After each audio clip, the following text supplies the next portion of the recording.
Hi there, fellow poultry enthusiasts. Welcome to Poultry Nerds, the podcast where we nerd out on all things feathered and fabulous.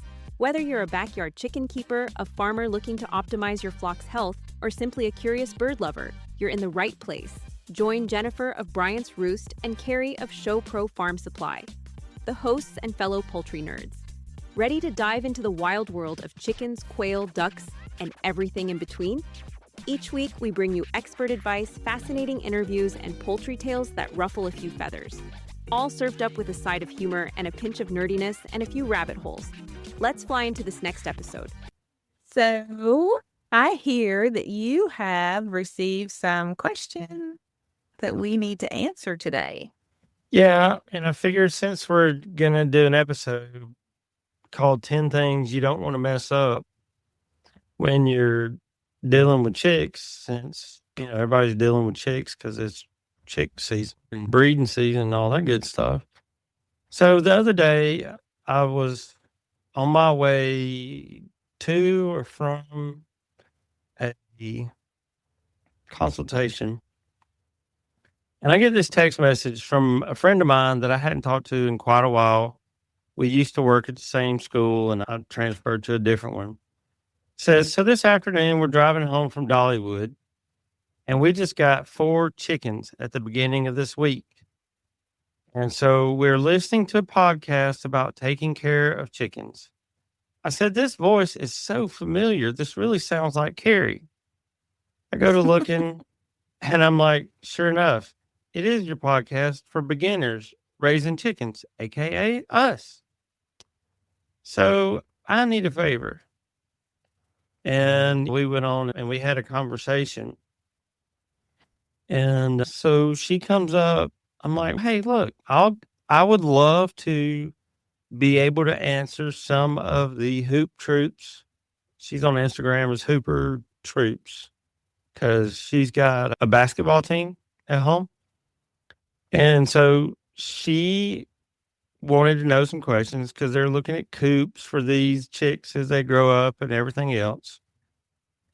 And she said, does each chick need its own laying spot inside of the coop? And they will all find a spot to lay on the ground. You know that. But I think what she was talking about is nesting box. And I told her, I was like, no, because if you have anywhere from 6 to 10 hens, even if they had 3 or 4 laying boxes, more often than not, they're all going to use the same one. Yeah. And then she said, what treats can I let my kids give the chickens? And I started like banging my head. I was like, and I told her, I said, treats are not really the best thing for them to give very often. And I know kids like to give treats often because they like to get them often. So, maybe let the kids feed them. What would you suggest? Maybe we could take a page out of Blaze Baxter's podcast and maybe they could grow some duckweed to give them for treats.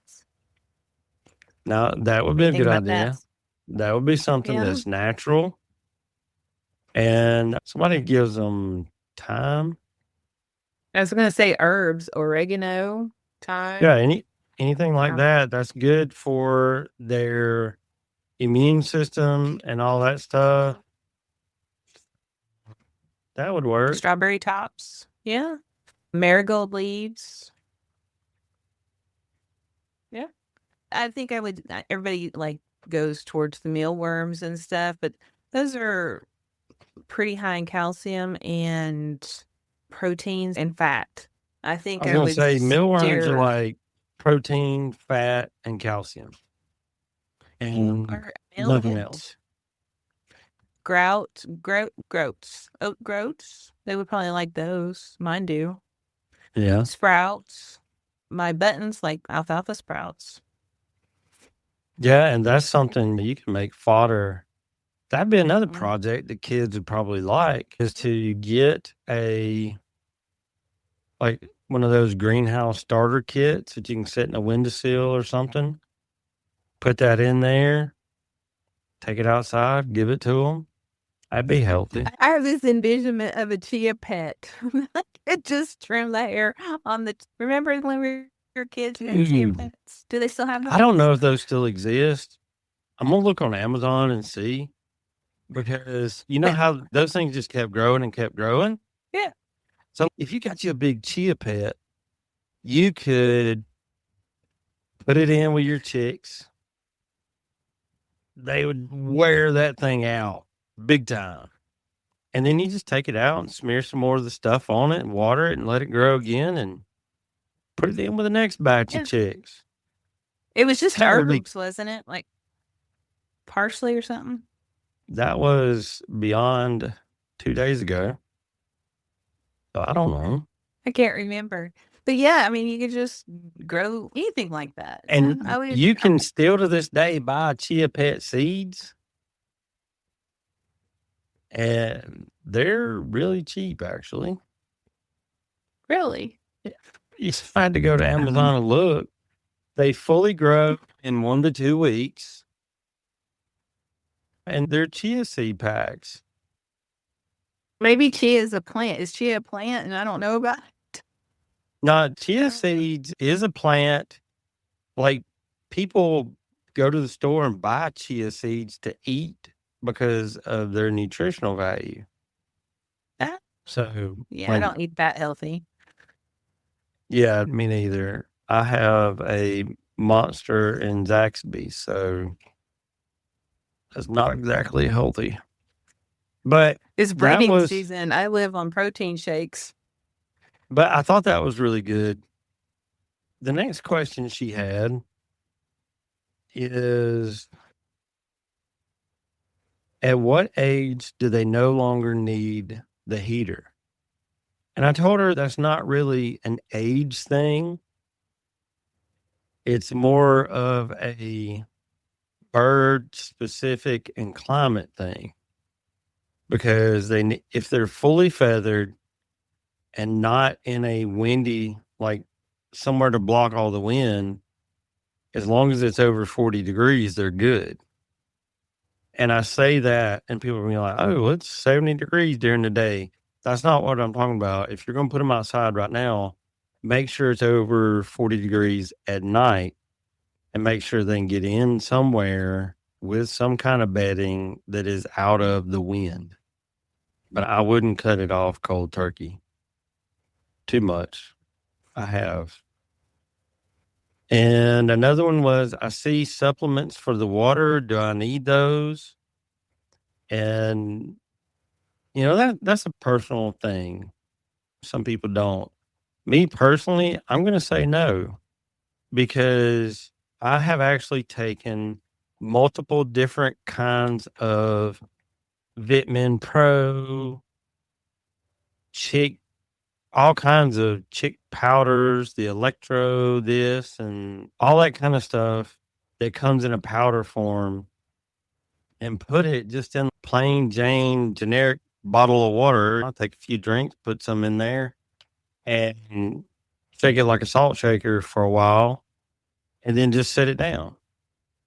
And with some, depending on what it was, within an hour or so, one of them lasted about a day and a half, and all of the stuff had come out of suspension. If you're giving your birds fresh water every day, if they don't drink it all, and you clean out their water, there went probably half the vitamins that you paid for. So it's a waste. If you mix it in with their feed, it's measurable when they eat it. So that's how I look at that. I told her if she wanted to get some of the ones that were liquid, then that would be more effective. It is what it is. And she also had, apparently they got one chick because their daughter wanted a chick, and they got one, and it's 2 to 3 weeks older than the other chicks. And that chick has taken on like a mama role to the younger chicks. Like, she'll let them get under her and stuff like that. And she said, is that bad? Do I need to separate? And I was like, honey, it sounds to me like you got a good hen that's going to be real good when she goes broody and take care of chicks. I would not separate it because being a rookie chicken tender can make mistakes. Mother Nature don't screw up a whole lot. She sends me this picture of her daughter with the older chicken on her shoulder, like standing in the living room. It looks neat. Yeah. Was that all her questions? Yeah. If you guys have questions and you would like us to answer them, then just send them to us and we will start answering them live on the show for everybody to hear. We'll start a new segment. We'll be right back. This episode is proudly supported by the folks at Valley Hatchery. Valley Hatchery isn't just chickens. They offer quail hatch and eggs, waterfowl, turkeys, game birds, guineas, and started pullets. The list really does go on. If it belongs on a working homestead, Valley Hatchery has it covered. What we appreciate is their focus on strong, healthy birds, clear information, and real choices like optional vaccinations, so you can raise your birds the way you want. From backyard flocks to working farms, Valley Hatchery provides hardworking birds for hardworking people. Learn more at valleyhatchery.com.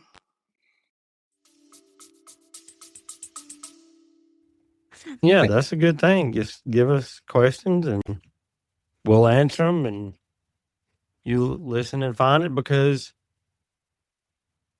I don't think there's a single question out there that's not wondered. Many people, a lot of people don't ask them because they don't want to feel stupid or look stupid or whatever. It ain't like we're going to call you out on it. We won't even tell people your name. Yeah, I just, like, the kids listen to this and they really enjoyed the podcast. I was like, is it okay with you if I give a shout out? I don't want to actually say their actual names because they're kids, but they'll know by me saying who their mom is. So, yeah. Okay. All right, you ready to jump into today's show? 10 things you don't want to mess up with your chickens. But And you will. That's a PG-13 version. And I mean, you probably will, because We all do. we all do. We all make mistakes and we all screw up from time to time.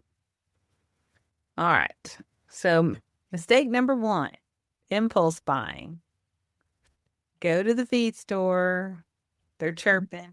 I was going to say, don't go to the feed store. Yeah, no, I never go there. Because you like Tractor Supply this time of year is about the only time of the year where they have an absolutely amazing marketing plan. And it's that you can, when the sliding doors open, the chicks are positioned in the store somewhere where you hear that chirping. And the kids hear it. Who doesn't love the sound of freshly hatched chicks? So you don't want to impulse buy because you probably don't have all the stuff, all the knowledge, and you need to be able to take care of them. And this time of year, they are not Easter presents. So please do not buy them thinking that you can turn them loose later as Easter presents for your kids. Yes, people do that. You do need to know what your codes are at your house. If you live in an HOA, if you live in an apartment, or if you live in the city, you have to know what your codes are. Do you have proper housing for the birds once they are out of the brooder? And do you know what a meat bird is? Because here in about 2 or 3 months, you're going to start seeing all the posts on social media. Hey, what is this? And it'll be a Cornish cross, or it'll be a broad-breasted white turkey. Which are meat birds. They're going to be like, why is my white bird huge and losing feathers?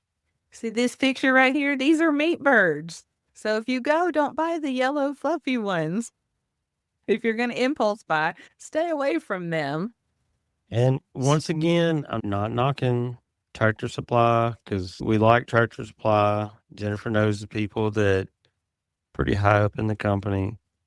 But a lot of times the person that is unboxing those chicks is not the highest person on the totem pole that knows what they are, and they make mistakes. And just because it says that you got a golden comment, because that's what was in that, a lot of times they'll keep them in the stock tanks. It might not be what you got. So don't be upset about that, because to me, if it really mattered the breed that you got, you should have got it from a breeder, not an impulse buy. So it's a marketing tool They all get us. so that you have to buy the feed and all the contraptions that go with them. Yeah. So that's what it is. And that's why they mark them down to $1 or whatever they do. I haven't bought any chicks. I don't know that I've ever bought chicks at Tractor Supply. I did get my ducks from the co-op years ago when I had mallards, but I think that was it. All right, on to the next one. Your brooder setup. So you do impulse buy and you come home and you need to be able to set up your brooder. This is actually, if you guys are listening to us, we actually have a slideshow. So you can see that on YouTube. This is an actual picture of my birds. And right when I snapped it, right before I snapped it, they decided to poop right there on the cord. So it's as authentic as it comes. But your idea here is to keep them warm and dry. So I have gone through the gamut of everything you can use as bedding in a brooder, and I have settled on stall pellets. I have been using them for probably 2 years now, and can find no fault with them. They're absolutely perfect as far as setting up brooders are concerned. You would find them in the horse section at Tractor Supply or the co-op or Rural King or whatever. They're $7 or $8 for a bag of them. You only need maybe an inch worth in the bottom of the brooder, and it's just compressed sawdust. And so when it gets wet, it expands, it absorbs the moisture, it expands. And if you use one of those little things that's designed for a garden that's got like the 3 forks on it, you to rake around when you're planting plants or whatever. If you use one of those and move them around every so often, you'll get the unwet ones to come up to the top, and it really refreshes it and makes it to where there's no smellable, if that's a word, ammonia. yeah, So- and I wait a little bit longer probably than you do. It sounds like mine turn into a pancake underneath the water dish. And I just take a big putty knife and take them out, put them in a bucket, and then stir them up.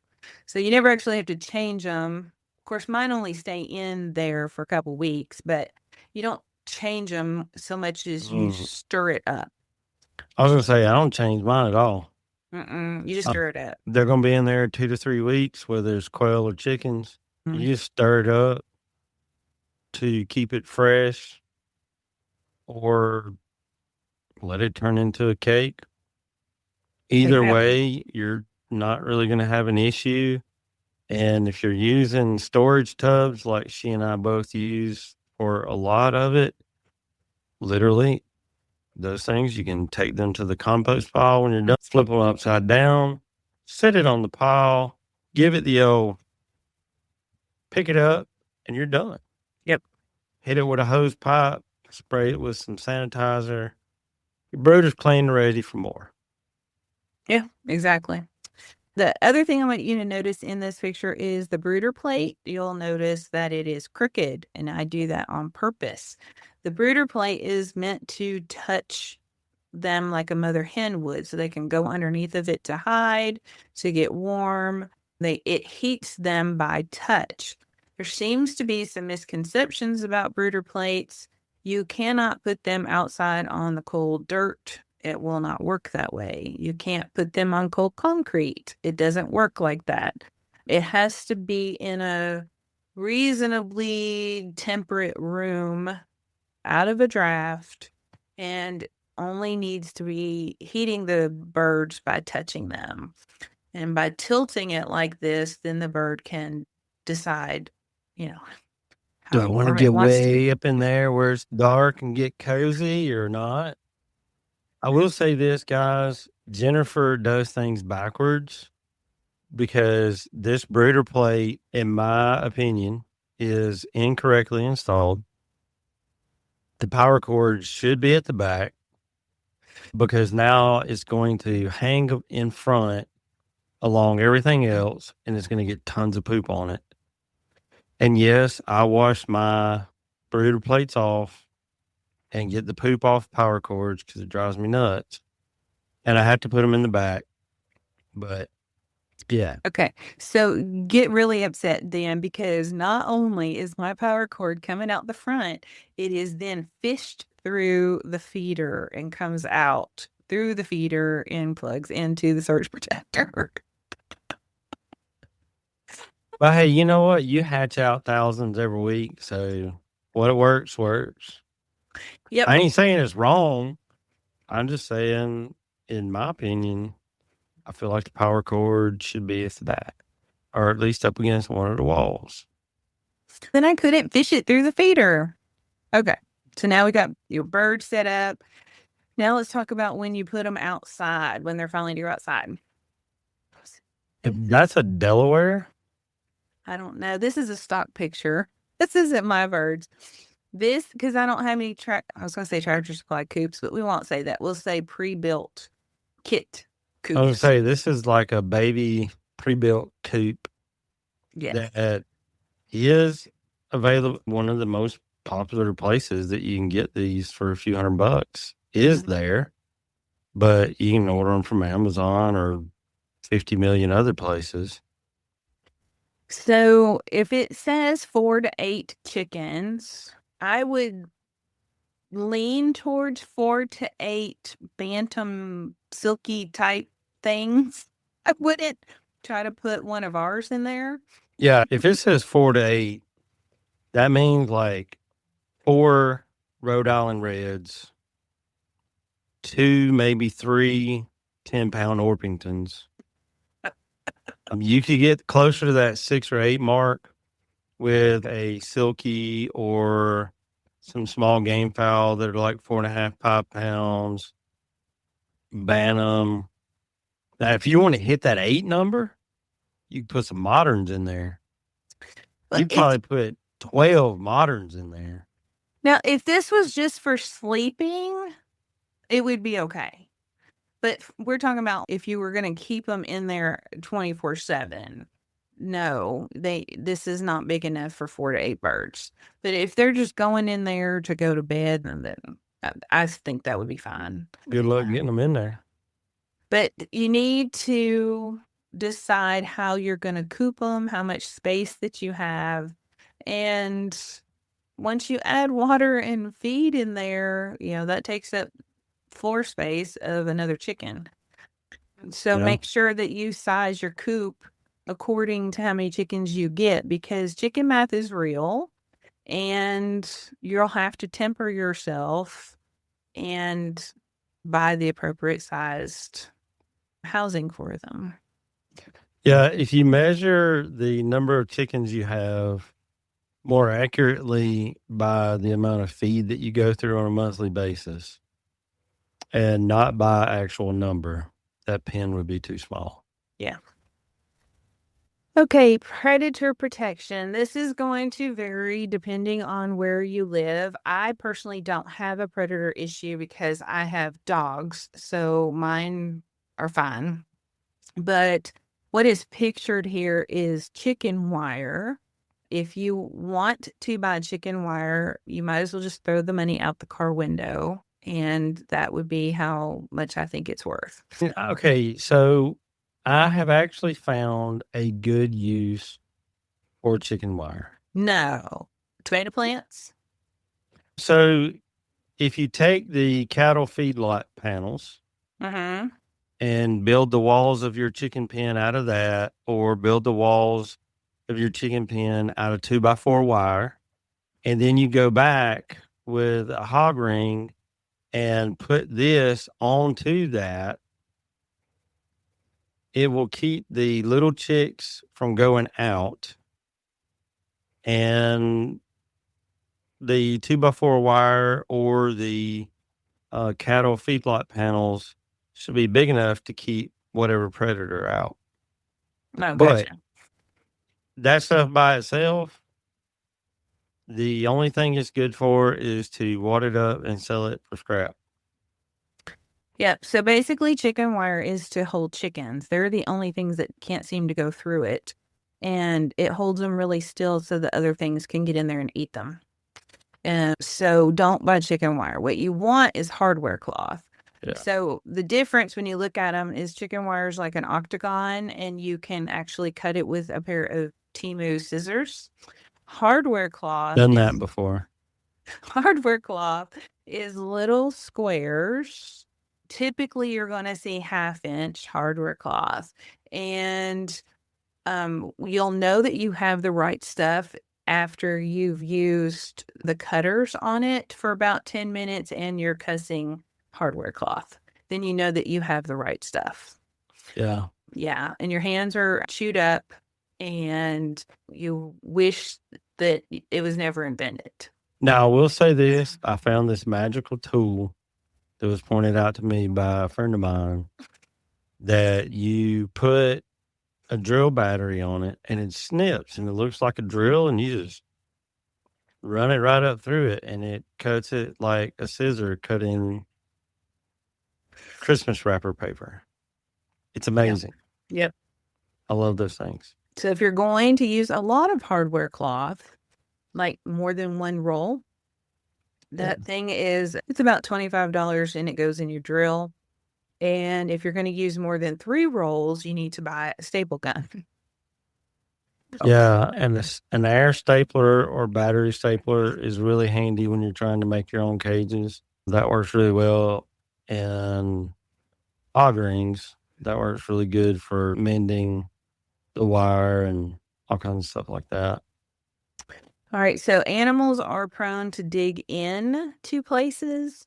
Like rats are really good about it. Possums will come in, cats.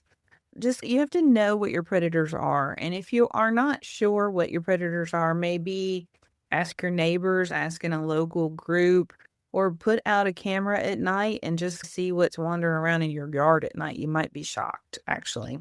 I told Lucy, one of my LGDs, that if she did not keep the rats out of my part of my yard, that I was going to fire her. Because this time of year, you should be getting eggs out of everything. And there's a certain group of birds, nothing. And I'm investigating, checking it out. And I look in the pen, and there's holes about the size of a quarter all in it. Now, Lucy tried to plead her case with her not being able to get inside the pen, and she was sorry. But, hey, your job is to protect them. She said let them out. I don't know, but I do have a plan for the Mises. I feed my dogs too good and too much because they won't eat them. Yeah, if you just have quarter size holes, you just have mice. I have rats. You can put your whole arm down inside of those. That's a whole different ballgame. So netting is what you get to put up top for aerial predators like hawks and stuff. There are essentially 2 kinds that I am firsthand knowledge of. You have the $20 kind off of Amazon. If you would like to stay married, I highly suggest that you don't buy the $20 kind. And all it seems to be good for is collecting dead bodies of sparrows. That seems to be what it's good for. What you want to get is the rope. Mine came from Pin and Hatch. I'm sure there are other places to get it. It is not cheap and it is not light, but it will last you a really long time. Many years. Comparatively speaking, it's not cheap. We're not talking about $1,000 either, folks. Like $100. Yeah, I bought some to do. I have 2 pins that are, one's 32 32 by 32 and the other one's 32 by 40. And I bought one big enough to where I could cover both with it. And I want to say it was like $115. But like this crap was some pretty substantial twine making up this net. And it worked really well. What I did to make it stand up was I got a piece of 1.5 PVC and put a T at the top, cut 2 feet off the bottom. So now I had an 8-foot piece of pipe, and I stuck them on the sides of the T. I used that, stood it up and then I pulled them straight on the post and stapled it to the post. I had no problems. None at all. Mine, the turkey pen is 50 feet by 50 feet. So it did take a really big, heavy piece of that netting. And the blue barrels, the water barrels, 50-gallon barrels, we cut the top off. It might have been the bottom. I don't know. But you end up with what looks like a dinner plate with an inch slip or something. We put a 4x4 post in the middle of the turkey run. It's a square, so I hate to say run. And then we just put that blue plate on top of it and then draped the netting from that point out to to the fence. Yeah. And Connected. I just draped it over, and I got a roll of yellow rope, like 1/2-inch rope from Harbor Freight for $20 for 300 feet or something. Oh yeah, like the nylon. Yes, the nylon stuff. And I just stood there and threaded it, like I sewed it to the fence all the way around. Oh, you got really fancy with yours. Yep. And the good thing about the netting, the rope netting, not the divorce attorney netting, is if you get a hole in it, which you will, my doors like to put holes in them, is you can just take a carabiner and hook it back together. It won't run like a pair of pantyhose or something. It will just make a hole. So you can just take a carabiner and clip it back together, and it's fine. Or zip tie. Or zip tie, yes. That's what's holding mine to the fence. Yeah, it is heavy though, so you would probably need some help to pull it. Like once I got it all around, I called my wife and I was like, "Hey, I need your help." She said, "I don't know crap about building what you're building." I said, "No, I can't be in two places at once, and I just need you to stand this thing up." So I got her to hold the pole standing up while I went around and attached it, and it hadn't moved.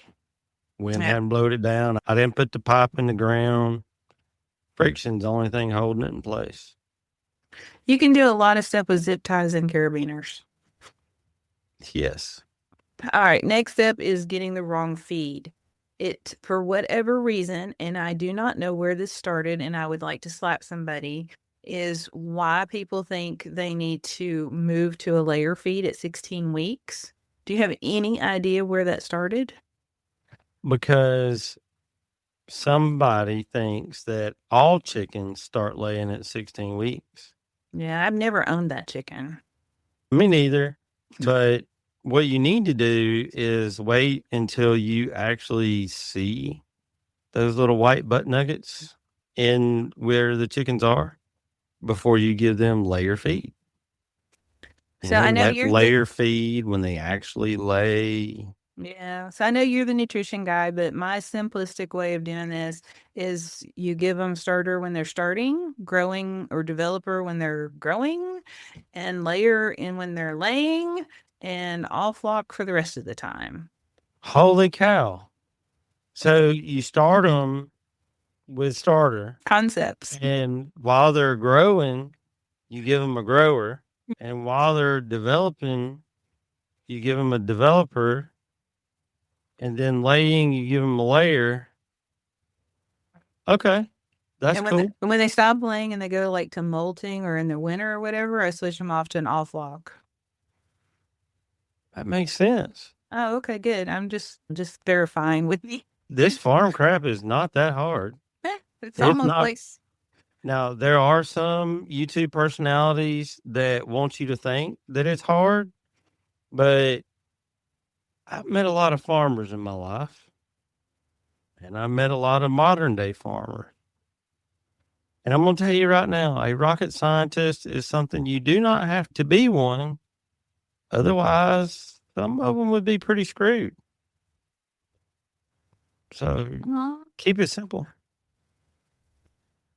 Okay, so this is an often overlooked concept, is to decide, why are you getting chickens? Are they going to be pets? Are they going to be treated like livestock?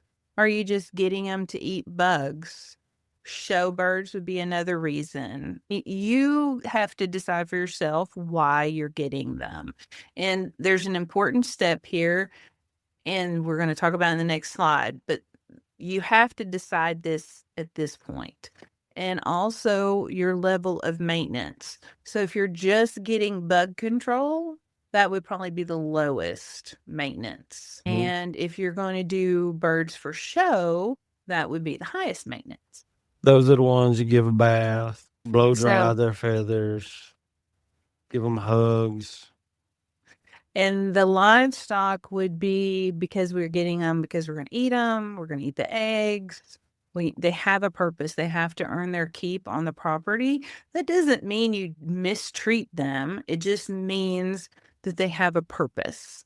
And if you're getting them for pets, then their purpose is to make you happy only. And that's fine too. There's no judgment here. You have to determine your purpose for getting them. And now we're going to explain why. Not in this slide, in the next slide. But we're leading up to it. So. And that looks like a green-legged hatch that has a whole lot of sickness. Okay, it's a stock photo. It's not one of our birds. I found it. So biosecurity.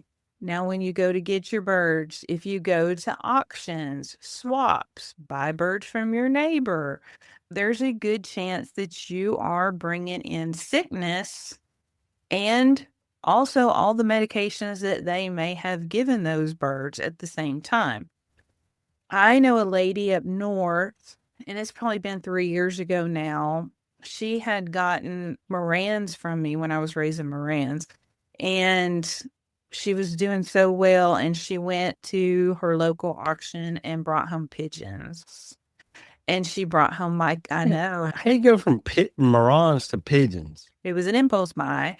And she brought home mycoplasma, and she lost everything. So you're not just buying the bird, you're buying every piece of the environment it comes with. And the bird is stressed, and that's going to exhibit more illness. Now, swaps would be a similar situation, flea markets, those kinds of things. Same concept. And then if you're buying birds from, I don't care if you paid $2,000 for a bird, you are still buying the environment. You're still buying any illness, any medication that's been given to that bird. Are you allergic to medications and that bird has received it? It's possible. You have to think about these things. And then, of course, are they going to get the rest of your flock sick and you end up with nothing because you had to cull everything and you can't have anything for up to a year because you have to wait for everything to die off in your dirt. So you really need to ask yourself, do you want to take that risk when you do that? And then egg production. Not all birds are good layers. My Orpingtons are horrible layers because they're standard bred. They're not utility stock. If you bought utility stock Orpingtons, they probably would lay an egg a day. But my biggins, they do not. So if eggs are important to you, then you need to buy the appropriate bird. Those would be production birds, utility birds. I had a guy that tried to buy some of my Rhode Island Reds for a couple of years, and he wanted them to go with his egg laying flock. So they would have a rooster to watch over them, and also so they could hatch out more. And I said, you don't want my Reds. And he said, man, your reds are beautiful. They're the prettiest reds I've seen, so on and so forth, which they are show birds. And I said, look, my birds are standard Rhode Island reds. A standard bird is not a production bird. That production bird that gives you 5 to 7 eggs a week is what it's been bred for that. A show bird has been bred for the show. And if you get 2, 3 eggs out of them things a week, some of them you're doing pretty good. That's why you don't want to mix the two if eggs is your primary goal. I got an email just last week. Somebody had Beth Orpingtons, and she wanted one of my males to go over them. And I said, what breeder did you get your Orpingtons from? And she said, oh, I just got them at Tractor Supply. And I said, my Orpington males would literally squish your birds. So, no, I'm not selling them to you because they're just too big. But anyway, so you have to know that. Bantams, if you're going to do bantams and large fowl, you're going to have to separate them. Unless you free range, then you might be able to keep them together. Well, if you get some really docile large fowl, a Bress, an Orpington, a Cochin, something like that, or a red, then they might be okay with some runts running around. But with there's enough some space. As long as they got enough space, yeah. Which a lot of birds can cohabitate if you have enough space. They're like people. People that don't really get along with each other, they can cohabitate in the same space if there's enough of it. But if you got to be in the kitchen with everybody all the time to watch TV and you can't spread out, you're going to have some trouble. Yep. It's called a pecking order for a reason, and they will find it. Okay, and now ventilation. Some people take predator control to a whole level. I saw a picture maybe a year ago, and it looked like a coffin, like it was solid wood that she locked them up into every night. And I showed a picture of it to David, and he's, that's a coffin. And I was like, no, this is a coop. And so anyway, they need fresh air. All birds are going to tolerate cold better than heat. Now, the extreme north, that's different. We're just talking about in general here because we'll get hate mail. But birds in general like the cooler weather more so than the heat stress. Well, that's why in the summertime, they'll dig down and get in that dirt, and they're not doing it because they have mites. They're doing it because it's cooler. I'm a huge fan of the ventilation. Now, I think if you're going to have chicks in the same pen, that bottom 2 foot of that pen needs to be really solid something. Don't get the cheap hardware cloth. Get the good stuff that's like 14, 16 gauge, something along those lines. But they need tons of ventilation. And if you can smell the ammonia, then 2 things is happening. Number 1, you're feeding them way too much protein. And number 2, you're 10 times the toxicity level of what a chicken should have if you can smell it with your bare nose. So, yeah. All right. Next up, you have to decide what you're going to do with illness. If you're raising pets, then do you have a poultry vet nearby? Or are you willing to medicate and hospitalize and do all of those things like I would think you would do for a dog? Are you willing to spend money on medications? If you were looking at it more for pest control or livestock, then are you willing to cull all the sick birds and only keep healthy birds to grow your flock with? Now, I think we, in general, if you listen to us for any length of time, then you know that we are hard cullers. We don't medicate anything. But if you are new to listening to us, then go back and listen to some other stuff. We don't advise a lot of medications just because your flock is only as strong as your weakest bird. And if you're going to reproduce and hatch off of them, then that's the DNA that you're hatching. So Yeah, if you're going to have birds to free range and eat bugs and stuff like that, they're going to be exposed to all kinds of crap. And just like a kid, if they don't have an immune system to build up, then they're going to be sick a lot. And if you don't like that bird right there, they're in hay instead of straw, which shouldn't be a thing because hay will mold and hold bacteria. It looks like there's poop on the food bowl that's upside down. it's a stock photo. It's not mine. Oh, yeah. These are not ours. That's the conditions that bird's living in. And it really don't have a choice but to get sick unless it's got some really dang solid genetics, which is one of the reasons, too, why once I put chicks in a brooder straight out of the hatcher, I don't clean out the waste. I'll mix it up, but I'm not cleaning anything except for the feeder and the water, because slowly introducing that bacteria that builds up over the chick's first couple of weeks, along with feeding it a dang good feed loaded with vitamins and minerals, that's how you get healthy birds. Yeah. But we're not telling you not to medicate. We're just telling you need to decide what kind of flock that you need to keep.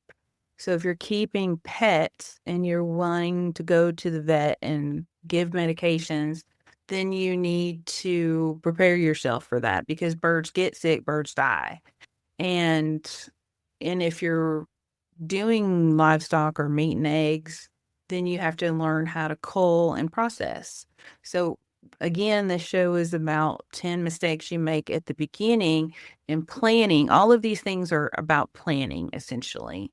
So you need to plan what you're willing to do before it happens, because it will happen. Everybody deals with sick birds at some point or another. Yeah, or you don't have them.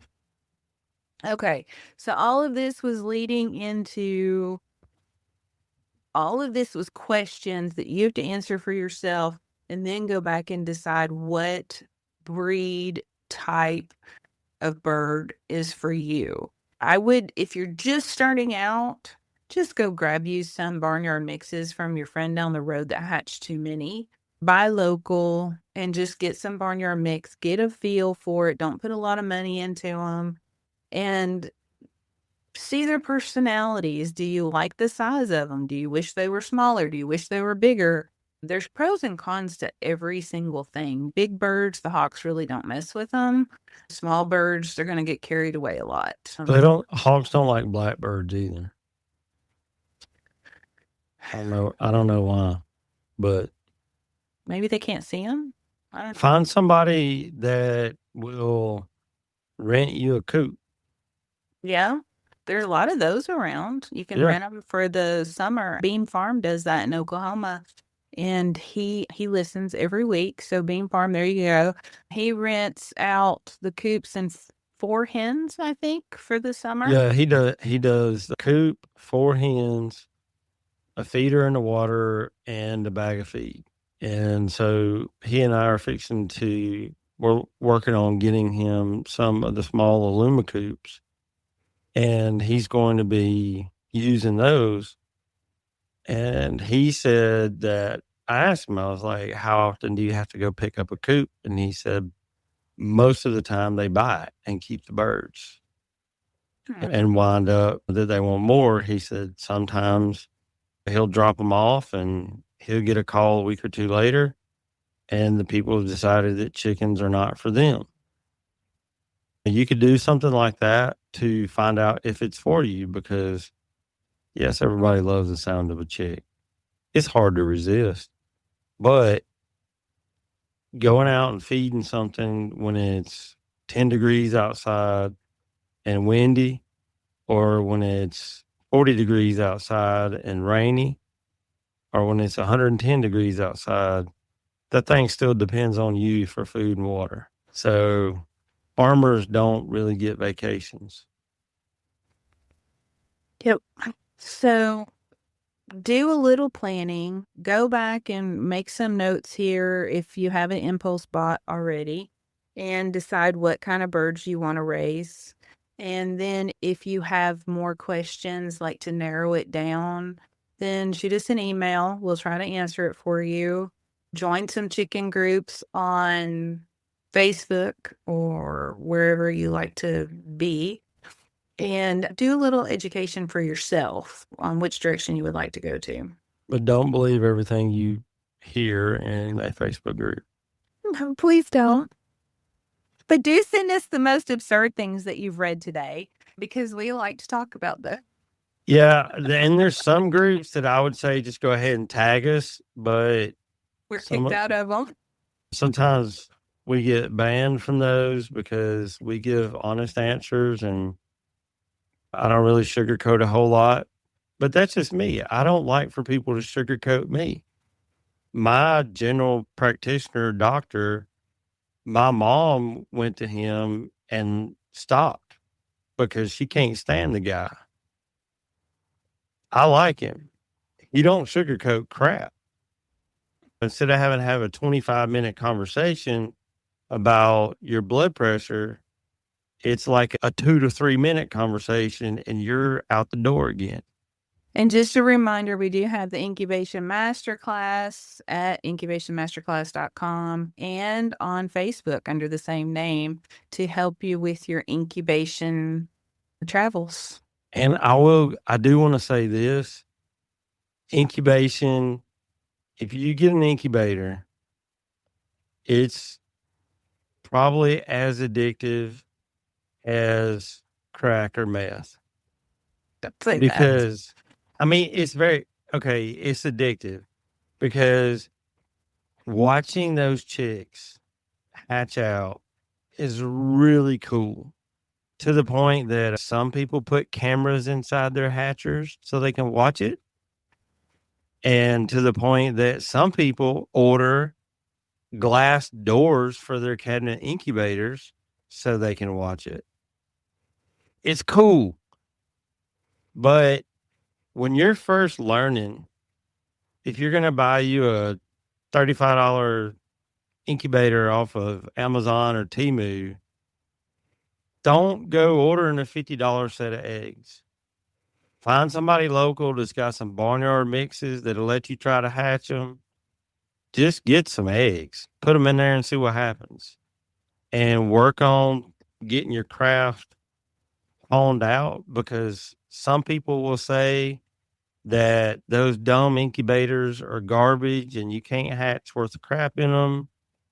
I can tell you that in the Incubation Masterclass, we tell you lots of tips and tricks that you can use with those things to get a good hatch rate off of them. But don't practice with a $200 set of eggs. You're going to get mad at yourself, probably. And today's lesson is no, you cannot incubate in a crock pot.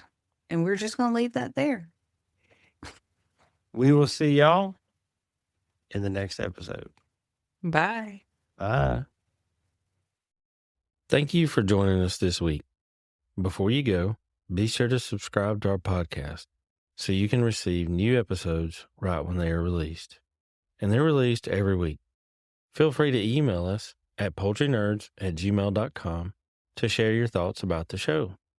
Until next time, Poultry Pals, keep clucking, keep learning, and keep it exciting.